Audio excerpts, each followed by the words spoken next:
Alors, je vais débuter. Merci pour être ici avec nous pour la quatrième semaine, pour la boîte à outils de résilience. Moi, je suis Kevin Ripple et Marc Miroula est avec nous de chez Beyond Team Building. Il va pouvoir traduire en français pour nos francophones. Pour aujourd'hui, nous aimerions av- avoir une conversation ouverte avec vous pour essayer de vous aider à vous donner du feedback ou plus de soutien sur les outils qu'on vous a donnés. On a déjà connecté, moi puis Marc, on a connecté avec des collègues et d'autres professionnels qui nous ont donné d'autres matières pour vous aider à discuter, à gérer votre temps avec des enfants, vos enfants à la maison, peu importe leur âge. Euh, mais ce que je sais, c'est que moi puis Marc, on est venu préparer aujourd'hui pour partager avec vous quelques idées et avoir une discussion. Nous aimerions vraiment avoir une discussion avec vous aujourd'hui. On va commencer avec quelques idées ou si vous avez des questions, on peut tout simplement commencer notre discussion pour que vous puissiez mieux comprendre la valeur de la boîte à outils à résilience. Et si vous avez des questions, posez-nous les questions. Si vous avez eu des défis concernant certains outils, laissez-nous savoir et nous allons pouvoir partager avec vous des idées ou au moins des techniques pour vous aider. Oh, OK, Kevin. Est-ce qu'on commence avec une question, un commentaire? Comment est-ce que tu veux commencer? Ben, j'aimerais vous poser la question, où est-ce que vous avez certains défis? Commençons avec ça. Est-ce que c'est avec votre gestion de temps? Est-ce que c'est avoir des priorités? Est-ce que c'est d'essayer de trouver du temps pour prendre le soin de soi? Euh, après avoir, euh, après avoir Après avoir joué avec les outils, où est-ce que vous avez eu des difficultés? Et si vous avez des idées, juste laissez-nous savoir. Ça peut être un défi ou ça peut être une histoire de succès. On veut juste entendre votre feedback. Donc, s'il vous plaît, partagez. Donc, une des participantes parlait de quand le confinement a commencé, le soin de soi était extrêmement difficile. Il y avait beaucoup de focus sur les urgences au travail, les urgences à la maison, travailler avec les enfants. Euh, et je savais pas quoi faire pour moi-même. Et donc, mes enfants m'ont donné pour ma fête, m'ont donné un Fitbit pour pour m'encourager à prendre le temps pour moi-même, pour faire de l'exercice, pour mieux manger. Le Fitbit m'aide à rester, à mettre un focus sur moi-même pour faire de l'exercice et de ne pas rester assis pendant ou assise pendant 12 heures de suite. C'était déprimant. J'aimais pas le feeling que ça me donnait. Donc, le Fitbit m'a aidé énormément. Alors, Kevin, juste pour confirmer, disait avoir l'alarme, le trigger, l'aide-mémoire pour pouvoir faire de l'exercice, ça a aidé. Et effectivement, oui, il fallait suivre la formule sur le Fitbit et puis ça a aidé. Alors, Kevin parle d'un Fitbit qu'il y a eu pour sa mère pour la fête des mères. Puis lui, elle où elle travaille, pour elle, elle a mis la règle il faut faire 100 pas par heure. Et, des fois, c'est 250, c'est mis sur une alarme et c'est automatique. À chaque heure, ça lui dit de faire ses étapes, ses steps.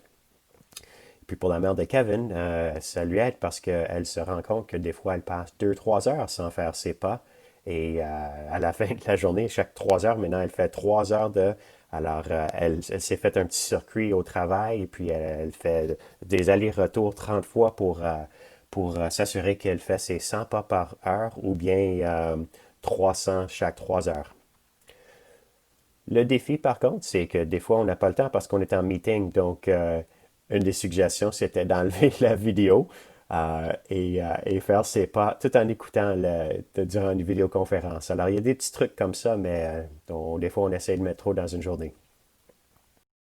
Sur ma liste de choses à faire avant chaque présentation, j'ai un item, c'est de faire 20 push-ups avant la présentation.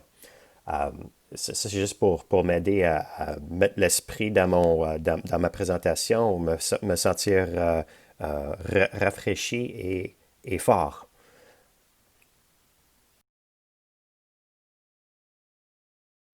Alors, je vais vous montrer un outil. Ça s'appelle le Skull Crusher. Je vais vous montrer ça.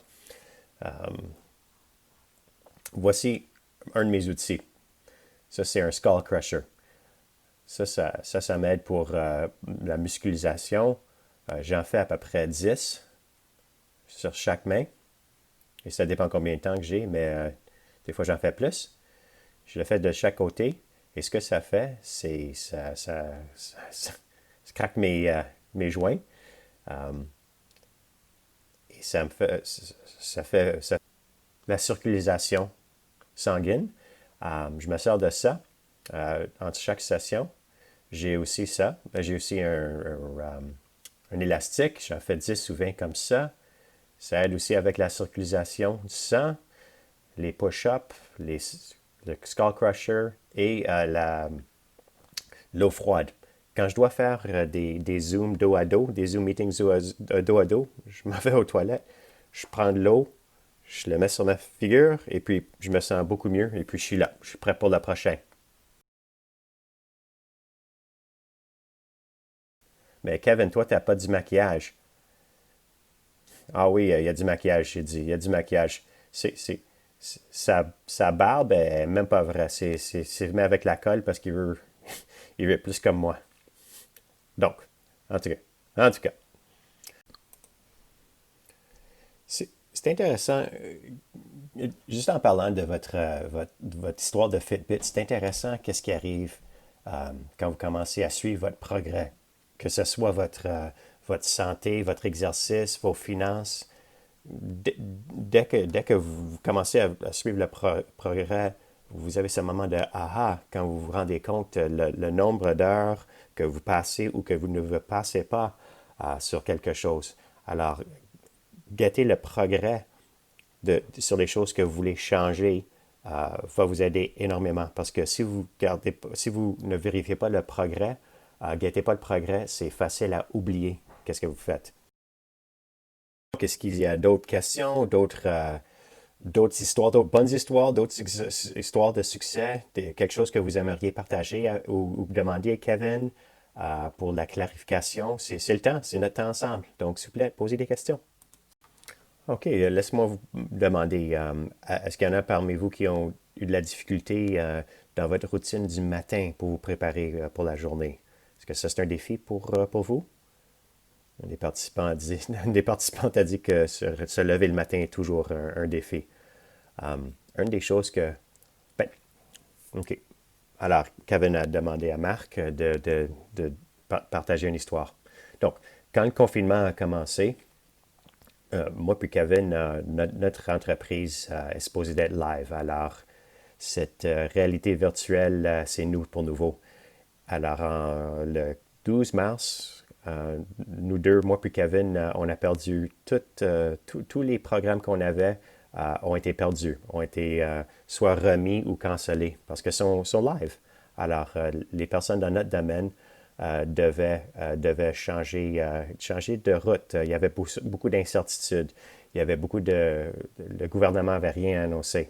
Donc, ce que moi j'ai fait, chaque jour, j'ai mis mon polo. Je me suis habillé pour le travail. Puis ce que ça a fait, ça a été un trigger pour moi. Ça a été un signal à mon famille que j'étais au travail aussi. Alors, c'était un signal pour moi. C'était un signal pour ma famille. C'était un petit peu... c'était, c'était pas le fun. J'avais des doutes et je me posais la question, pourquoi est-ce que je fais ça? Euh, et tout à coup, je commençais à me sentir beaucoup mieux et le doute commençait à être remplacé par du feedback. Et le feedback que je recevais était bien. Les clients nous disaient, hey, vous faites quelque chose de bien, vous faites quelque chose qui va nous aider, puis on se sentait mieux. Mais il fallait commencer quelque part. Et puis, moi puis Kevin, à un certain point, on pensait que c'était fou. Pourquoi est-ce qu'on fait ça? Mais à chaque jour, on faisait la même chose. On menait notre polo, puis on allait au travail, puis ça, c'était important, étape par étape. Donc, je voulais partager ça avec vous pour savoir si vous avez une routine que vous pensiez était un petit peu bête ou pas, qui n'allait pas aider. mais ça pourrait aider les autres. Alors, Kevin a une histoire sur les post-it notes qu'il a appris. Donc, les post-it notes, c'est une excellente idée. Kevin s'en sert chaque jour maintenant. Donc, si c'était votre idée, dites-lui parce que c'est une excellente idée, puis il va nous montrer comment il s'en sert. Je pensais que c'était ce groupe qui avait suggéré l'idée d'avoir les post-it notes. C'était une conversation concernant comment arrêter de travailler à la fin de la journée. Alors, l'idée d'avoir les post-it notes, c'est quelque chose que j'ai commencé à faire basé sur la suggestion.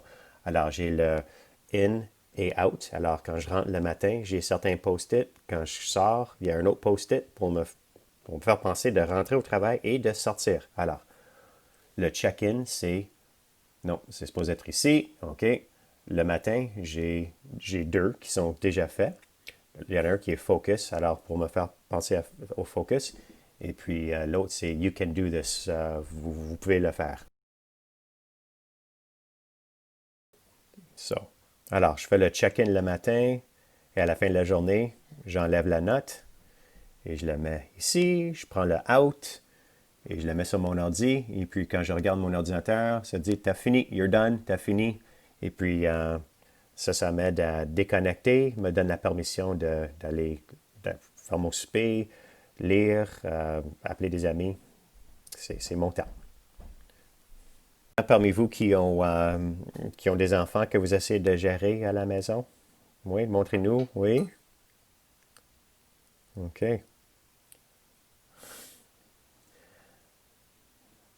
Oui. Et il y en a qui a quelqu'un à 15 ans qui s'occupe d'elle-même, pas de problème, et elle travaille fort. C'est celle qui a 11 ans et puis la garder motivée, c'est difficile parce que moi, je dois travailler puis dois lui garder motivée pour qu'elle puisse terminer son travail. Alors, on est parents, on est enseignants, on a notre propre emploi et puis c'est beaucoup à gérer.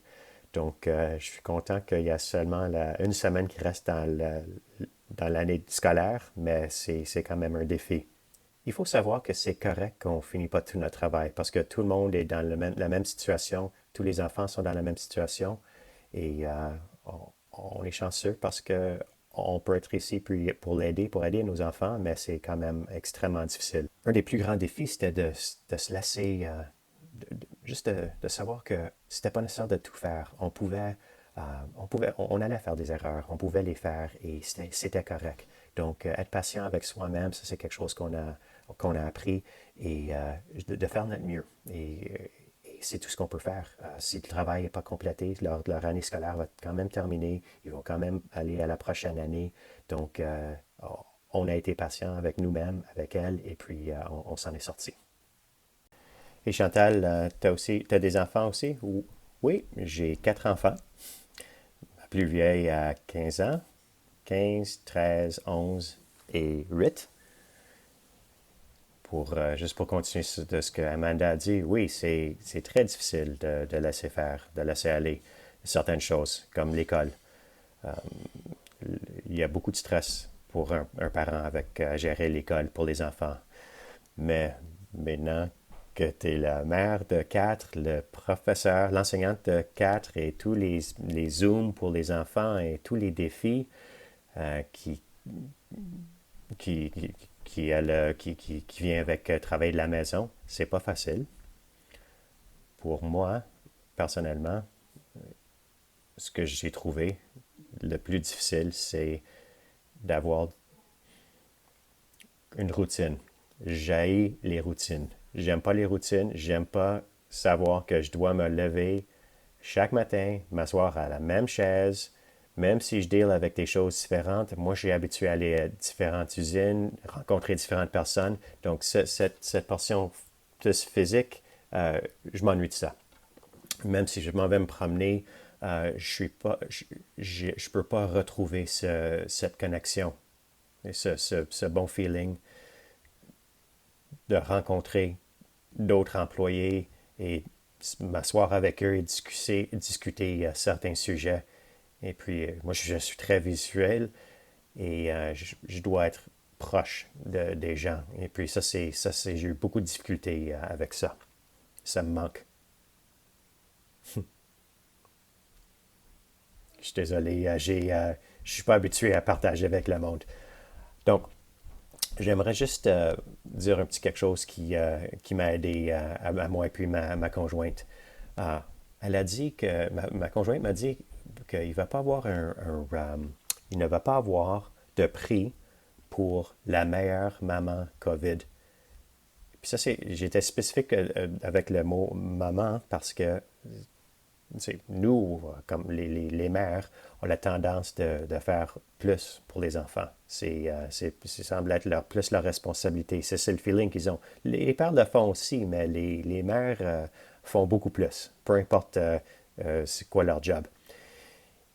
Et vous autres, vous avez des enfants qui sont de différents âges. Il y en a qui sont modifiés eux-mêmes. Il y en a d'autres que vous devez modifier.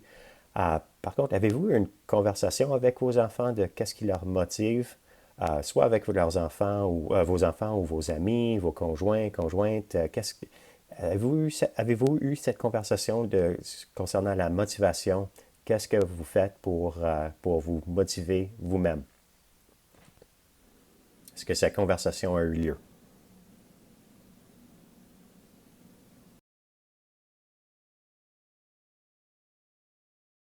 Alors, une des participantes est en train de réfléchir. Oui, on a eu cette conversation, mais ça dépend vraiment sur notre situation, notre propre situation. Mais pour mes propres enfants, on a besoin de quelque chose qui s'appelle Fortnite. Puis, la fin du monde peut arriver, mais tant que mes enfants ont Fortnite, ils vont être contents. Mes gars vont être contents. La vie, pour mes enfants, la vie est parfaite. Que le COVID est la meilleure chose qui aurait pu arriver pour eux, les garçons. Par contre, mes filles, les interactions avec leurs amis leur manquent. Ils aiment être avec eux, mais il faut les motiver à chaque jour. Il faut se réveiller pour dire, hey, l'école n'est pas finie, vous avez un Zoom, vous avez des devoirs. Je me sens pas comme le meilleur motivateur, mais si je fais de mon mieux. C'est drôle que Chantal que vous avez mentionné les jeux vidéo parce que ma plus vieille a dit que quand la COVID est arrivée, a frappé, les gamers étaient corrects. Tandis que les autres qui sont habitués à aller dehors, être plus social, c'est très difficile. Et Chantal est en accord. Oui, c'est le meilleur temps de leur vie. Le, les nombres, immense nombre de personnes sur les plateformes de game de Fortnite.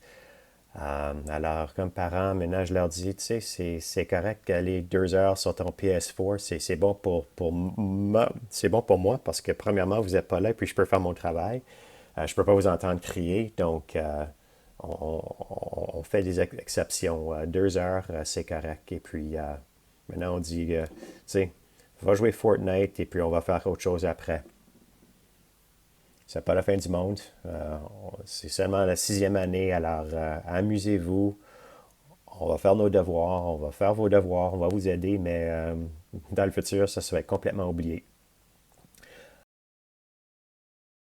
J'essaie de suivre la routine pour m'endormir le soir, mais je me trouvais au lit et puis je ne pouvais pas m'endormir pendant 2 heures de temps. Et puis ça arrive souvent et puis je me demandais si vous avez une question pour comment dealer avec ça. Ça, c'est ma première question. Deuxième question, c'est quand c'est le temps d'arrêter la journée, de déconnecter et puis un courriel rentre à 6 heures du soir. Comment est-ce que j'éteins ce désir de répondre aux emails? Avez-vous de l'avis à me donner? Alors, oui, pour les emails après 6 heures ou même plus tard le soir, comment est-ce que j'évite les ouvrir?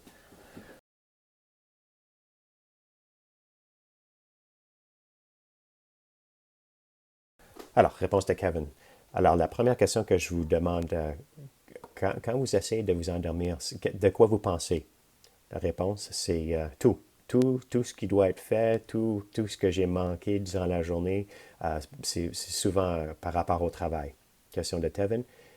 Kevin, avez-vous entendu parler de... Alors, j'ai une histoire à partager avec vous. Je vais partager ça, mais ce que je voulais partager, ou ce que j'aimerais comprendre, je veux que vous pensiez à quoi vous pensez quand vous vous endormez. Mais, OK, je vais commencer avec une histoire.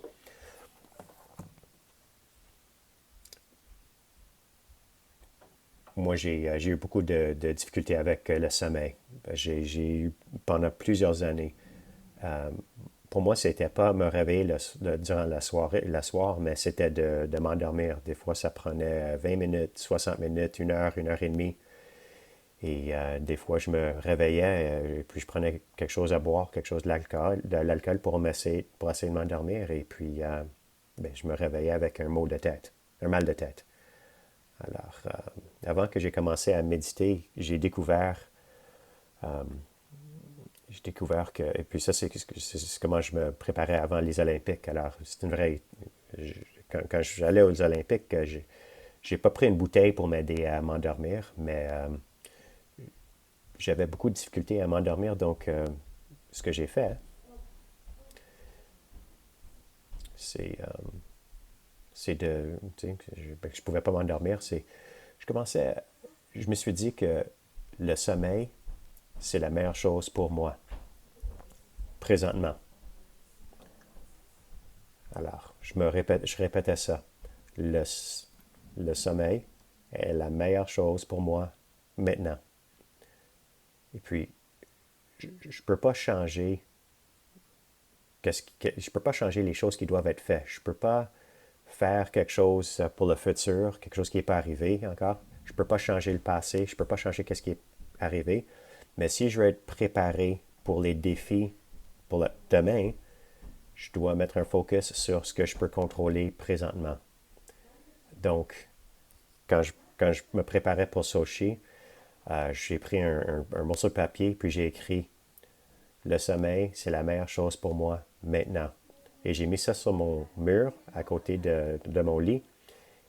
Donc, quand je ne pouvais pas m'endormir, je regardais cette feuille. Je regardais cette feuille et puis, ça m'aidait à me souvenir que je ne peux rien faire pour le futur, je ne peux pas changer le passé, mais si je peux mettre un focus sur ce qui est bon pour moi présentement, ça m'aiderait à laisser aller aux pensées que je devais faire autre chose et de mettre un focus sur m'endormir. Alors ça, c'est pour la... Alors aller à la prochaine question. Est-ce que ça résonne? Oui, la réponse est oui, ça va bien, c'est bien. Est-ce que ça résonne avec les autres participants? Oui. Moi, je mets un focus. Alors, un autre participant a dit, moi, je mets un focus sur la respiration. Euh, respire lentement, ça me calme et ça arrête mon esprit à penser à toutes sortes d'autres choses. Ça met un focus sur une chose et une chose seulement, la respiration. Et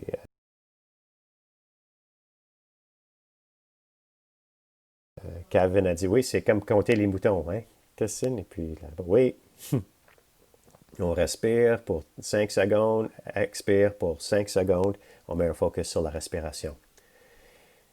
Commentaire de Kevin. Une des leçons que j'ai appris durant mes méditations, Headspace, c'est quand Andy, le gourou, dit le souffle relie notre esprit et notre corps. Donc, quand nous pensons de nos pensées, si on peut mettre un focus sur, alors, 3 niveaux, esprit, corps et notre souffle est dans le milieu, si on est en train de penser tout le temps, si on peut mettre un focus sur notre souffle,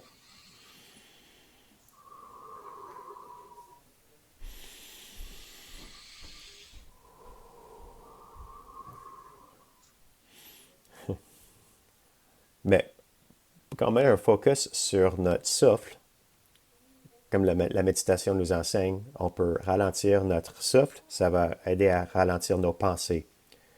C'est les mêmes techniques haute performance qu'on se sert sur la glace quand on compétitionne. quand on finit notre shift, on est dans le jeu et on sait on va être de retour en 45 secondes, euh, c'était, c'était enseigné par nos entraîneurs de haute performance que quand on quitte la glace et notre cœur bat fort, on vient de finir 90 secondes sur la glace et puis on a seulement 45 secondes ou 60 secondes avant de retourner sur la glace pour calmer notre esprit et calmer notre cœur, le battement de notre cœur. On essaie de... On prenait un souffle 3 secondes, on garde 3 secondes et puis on expire pendant 5 secondes. Et ça ralentit le battement du cœur et ça accélère, ça accélère la vitesse auquel nos pensées et nos battements de cœur relaxent. La deuxième question concerne les stratégies pour éviter ouvrir les emails. Alors, comment est-ce qu'on peut déconnecter et arrêter de vérifier les courriels après les heures de travail? Alors pour moi, ce qui fonctionne j'ai quelques stratégies. Un, je ferme toutes mes notifications sur mon téléphone. Toutes les alertes, je les enlève parce que la lumière rouge, elle est rouge pour une raison spécifique. C'est pour vous donner un sens d'urgence. D'urgence. Donc, sur mon téléphone, vous allez voir, j'ai 3 notifications. Ça, c'est mes settings. WhatsApp, ça, c'est pour ma famille, donc je le garde toujours. Et MSN Messenger parce que je collaborais avec quelqu'un aujourd'hui. Donc, tout le reste, les messages, il n'y a pas de notification de messages parce que moi, je vais vouloir vérifier consciemment. Je veux le vérifier quand moi, je veux le vérifier sur mes propres termes. Donc, un de mes mentors appelle son Power Move. C'est de juste enlever vos notifications. Alors, deuxième chose, spécialement si vous travaillez avec un laptop au lieu d'un desktop, si vous fermez votre laptop et vous le mettez dans le tiroir, ça va vous éviter de vérifier. Et j'ai autre chose aussi. Moi, j'ai ma liste ici. À 8 heures, j'arrête. À 9 heures, je ferme tout. Je garde ça ici parce que je sais que même si je veux finir à 8 heures, moi, je vais tricher. Je vais tricher. Donc, je me donne un buffer de 1 heure. Alors, ça, c'est une autre technique. À 9 heures, c'est fini. Il n'y a pas de débat. Les jours que je sais que je vais avoir le plus de difficultés, je vais mettre une alarme. Je vais mettre plusieurs alarmes par exprès parce que parce que je sais que je vais ignorer la première alarme. Deuxième alarme, je vais peut-être m'en servir. Troisième alarme, c'est fini. Alors, est-ce qu'il y a d'autres idées à partager? Notification off, rangez votre portable et utiliser des notes comme des alarmes, des triggers comme des alarmes ou des notes ou quelque chose pour vous faire penser d'arrêter, juste d'arrêter. Puis les notes post-it fonctionnent toujours. Je ne veux pas finir cette conversation, mais je sais qu'on va avoir un manque de temps, mais ce que j'aimerais partager avec vous, que quand on parle des défis qu'on a et que notre boîte à outils de résilience et tous les défis auxquels on a fait face depuis le confinement, je veux reconnaître que les défis vont toujours être présents. Ils vont continuer à changer, à évoluer. Un jour, ça va être la famille, un jour, ça va être la famille, le travail, quelque chose de personnel, mais sachant qu'il y a une variété d'outils, pas juste pour vous aider vous-même, ben, vous pouvez choisir de le partager avec d'autres personnes. Choisissez un outil qui va fonctionner pour vous.